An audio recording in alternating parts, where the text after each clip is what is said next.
Ya, ilikuwa ngumu, sio tu mbele ya Simba. Wachezaji kama binadamu wanapokuwa hawafungi mechi nyingi huwa wanaanza kujiwekea shaka wenyewe. So ile hali huwa inasumbua, hata sio Simba tu, hata ingekuwa timu yoyote tungecheza nayo bado pressure ingekuwa kubwa sana kwa wachezaji wetu. Yaani ilikuwa inahitajika goli moja ili ku-unlock ile hofu iliyokuwepo, na baada ya kupatikana ile goli tungeweza kufunga magoli mengine mengi tu mbele. So imekuwa jambo jema, tumeshamaliza mwiko na tunasubiri mechi zinazokuja. Mlikuwa mnafahamu pengine mngerudi mkiwa bora hivi, mmesale michezo mitatu nyuma kabla ya sisi ni timu bora tu, yani mechi zote ambazo tumecheza tulikuwa bora uwanjani. Tatizo lilikuwa hatufungi tu. Kwa hiyo kwa sababu hatufungi na mechi inaamuliwa kwa magoli ndio ilikuwa inatugharimu. So tumefunga, tumeshinda. Watu walikuwa wakisema kwamba Azam anakutana na Simba pengine angeendeleza kile anachofanyaga angepoteza au ingekuwa namna gani vipi? Haya, wakasema tena hapa sasa. Unawaambiaje? Wakasema tena. Mnarudi mkiwa na confidence ina gani sasa mara baada ya ushindi wa leo? Kubwa sana. Always kuna confidence kubwa sana mara zote.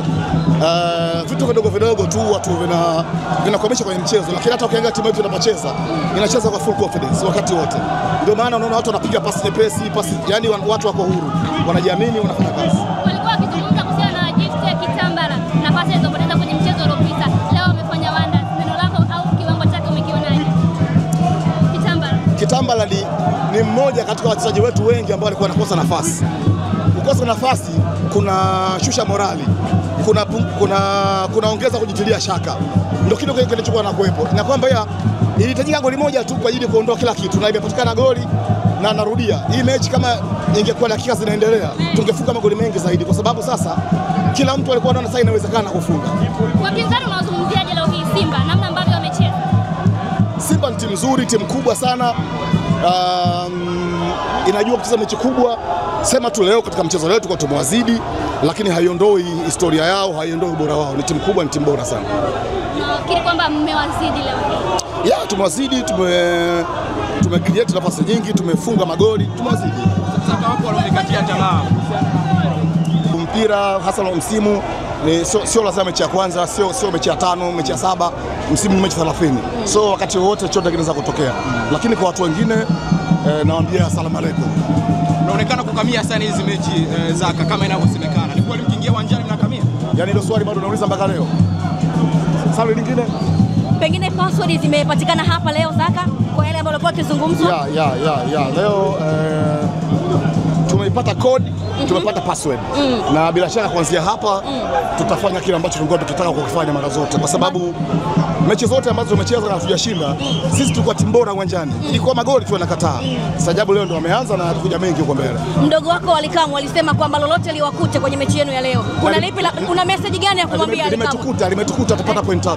Lengo lake lilikuwa sio point 3 kama yeye anajua yeye, sababu lengo lake mimi siwezi kujua. Ila kama kutukuta limetukuta tupata point 3 basi inatosha. Ile picha pia unaizungumziaje?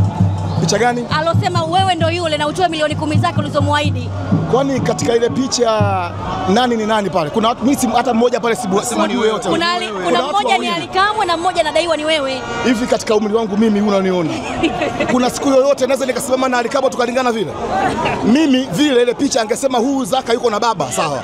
Kwa sababu mimi nalingana na baba yake. Baba yake Alikamwe ndo kanizidi miezi miwili tu. Kwa hiyo labda ningekuwa angesema huyu baba yangu yuko na Zaka, labda, lakini hali na mimi kwamba yani hakuna muda wowote ambao mimi na hali tutakuwa pamoja, tutakuwa tumekaribiana umri vile. Hamna hata siku moja. Kwanza ile picha kama ningekuwa mimi basi ni mwaka 2000. Sasa mwaka 2000 hadi ukoje? Bado. Kwa hiyo yani hiyo ni swala wewe nakupa challenge ukaangalia tena. Ukamwangalia Zaka labda nitoe picha za kila mwaka, yani kuanzia mwaka 2000 nilivyokuwa mpaka sasa. Utaona hii picha haiwezekani akawa Zaka. Yani hakuna umri wowote katika maisha mimi nikawa na hali tunalingana vile. Kwa maana hiyo bado dau liko pale pale ama unaongeza zidi kutafuta picha zaidi? Nashindwa hivi tumeshi hapo. Yani ameshindwa. Yani hata hiyo milioni 10 haipo tena. Amechutama kijana wako. Ameshindwa kwa sababu kuna kitu mimi kinanishangaza sana. Tabora mjini kuna shule mbili zinagombana sana kama mwalimu alifundisha hapa, unajua Mwalimu Nyerere, nazungumza Mwalimu Nyerere. Aliwahi kufundisha shule Tabora. Sasa kuna shule mbili zinamgombania, kila shule inasema alifundisha hapa. Na alifundisha shule moja tu. Lakini Nyerere, si unajua baba wa taifa. Sasa mimi wananigombania na nini? Yani mimi ujomba kanaogopa. Yani kwa nini hawa wananingania mimi kwao? Ngangania wewe. Hawajuani. Hawana vikao kwao, hawajuani. Tabu sana. Wana akili wawili tu. Wao nani na nani? Kwao wanajuana wenyewe wenye akili wawili. Mtaje basi hata mmoja. Walishatajana. Wenye akili washatajana. Tuambie sasa. Wanajuana. Kamuulize hadi kwamba kwenu wenye akili wawili tu nani na nani? Yanga Afrika huko. Yanga wana akili wawili. Ambao kwa sasa hivi bado wapo. Wapo Mwenyezi Mungu amewajalia umri wao unaendelea kuwepo. Na wazee wetu tunawashukuru sana. Tunaomba sana wawafundishe na wao kidari akili. Sawa. Simemfikia.